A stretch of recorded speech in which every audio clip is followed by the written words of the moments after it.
disgruntled gamer rant, or this episode's disgruntled gamer rant, is stop calling Monster Hunter Wilds woke.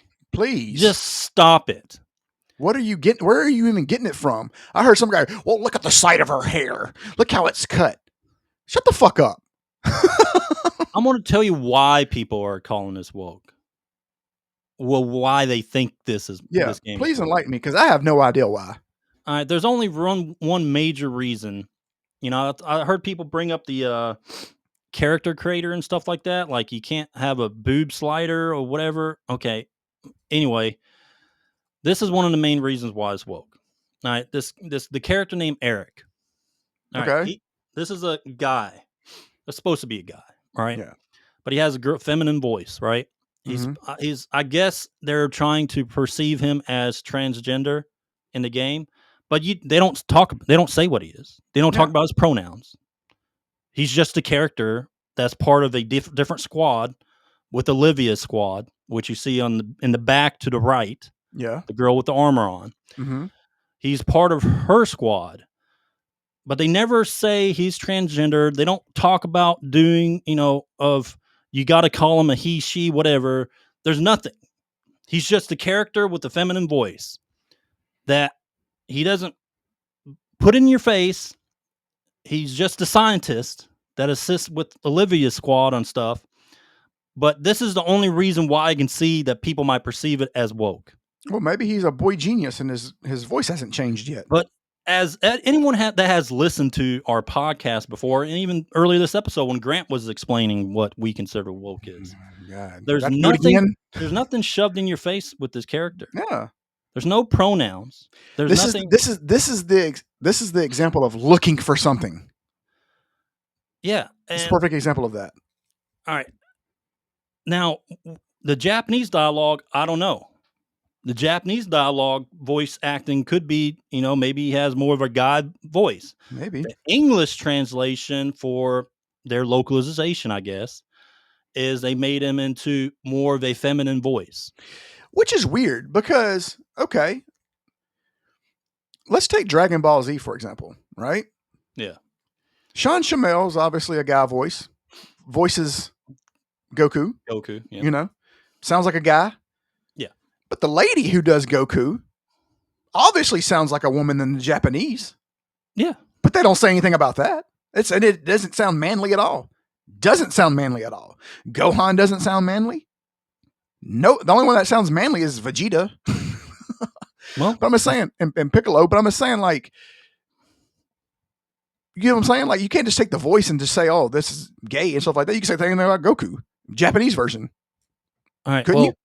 Yeah. There's nothing in the game that says that someone says in this game that says he's transgender. Yeah. Okay.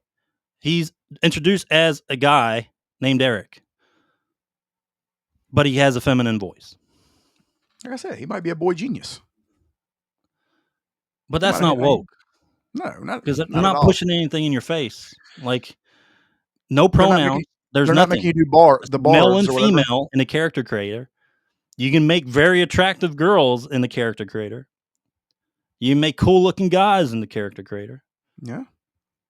You have this hot babe that they obviously during the blacksmith Gemma, which I'll show here. I just pulled up a picture earlier of her. But Gemma, when you give her let's say you want her to make you a weapon or armor, they show this cutscene obviously showing her boobs. Yeah. Like somebody said that, literally said that about her hair. Look at the side of her hair. That's a transsexual haircut. No, dude. Like her personality in the game, everything. She's a badass, but like she's a hot babe in the game, and that's what Capcom was aiming for, to have a hot babe in the game. These people are going off the rails. And then when they show like the cutscenes of not even just the blacksmith stuff, they know what they're doing with the cutscenes with her. Oh yeah. Okay. Like they know what they want to show with her. Yeah. And Capcom's doing that. They that's their thing. Yeah. All right. And also, what else? Anata, like, okay, like he's obviously of I would say, Arabic or Indian descent from the character design, right? Mm-hmm. He's an annoying fucking character. I don't like him, Yeah. but that's not the reason why. He's just annoying dialogue character. But maybe that's why they consider it woke. Well, what are they saying woke about him? Because he's Middle Eastern? Yeah. Well, not in the game. He's not. He's from the Keepers. You know what I mean? Yeah. But he looks a certain way. Oh God. All right. So let me explain something to y'all. I have almost 100 hours into this game now. Mm-hmm. I play the hell out of it. I played it before we went live. All right. I'm doing all the end games. Dude, all right. The game is not woke. Trust me. I don't like injected bullshit, Dragon Age of Velgard. Anyone that has watched our podcast before, I would tell you if a game is woke. Yeah. Monster Hunter Wilds is not woke. Don't let anyone fool you because they have a certain political side they take. Don't let anyone fool you, and don't let anyone call it woke and then just try to say, "Oh, look at this woke game." Yeah. In your face, non-wokies. Don't let them do that either, because they don't shove any agenda into your face. It's getting to the point. It's getting to the point to where they say it's diluting. It's diluting everything. It's making it so diluted that we'll eventually have no leg to stand on. You know what I mean? Yeah, and it's for the people that are calling this game woke on this, say, the right side. They're giving ammunition to the woke side. You're doing them a favor by telling them, "Oh, the non-woke people are saying, this game's woke. Oh, well, look at these crazies." And they're giving them the game. Like, they're allowing them to have this game. Yeah. When it has nothing to do with woke or non-woke. Yeah. It's a story in a fantasy world. You go hunt monsters. The dialogue's great. I mean, for Monster Hunter, it's good. You have this hot babe in there. You have something for really everyone, but they don't even talk about agendas. You know what I mean? It's getting to the point where it's becoming exhausting, really. That's the thing. It's getting to the point to where, like, I want to see when the next woke game comes out, how they react to it. Like, I want to see what happens there. That's what I want to see. Because obviously I didn't see it for Concord and all that. I mean, I wasn't paying attention to them. I just know what we said. Oh, you saw the character creator. That's all. Yeah. Character design for Concord was just ridiculous. Exactly. But I'm saying, like, I want to see the next one that comes out. I want to see what happens. Like, I just want to sit back and just kind of just. I feel like we shouldn't even say anything about it. You know, the non-woke guys, they gave Kingdom Come Deliverance 2 where you can bang bar winches on a damn table, and you only have one scene that you have to do unbelievable amount of stuff to get choices to get a gay relationship with Hans. But they gave one of the most non-woke games ever fucking created to the woke side. Yep. So they can claim it as their own. I feel like next time, Ed, this is what we should do. We should. Let me see if I can come up with this. Okay, this is what we should do. The next woke game that comes out, we don't need to say anything about it. What we're going to do on this podcast is we're going to take a shitload of screenshots, and we're going to compare, and we're going to see what the art. We're going to see how deep this goes, and we're going to see how crazy it gets on both sides. On both sides. Yeah. And then we'll just want to kind of just compare and contrast. I feel like we need to do that and just kind of see where this is at and where it's heading, because I don't like where it's heading. It's getting to the point where it's becoming stupid, because you're making people like us look bad who actually have really good gripes about why these games are woke. And when we say it, they're like, look at this guy over here. I don't like that. What we do is we get the news from multiple sources. Yeah, correct. Okay, both sides, actually.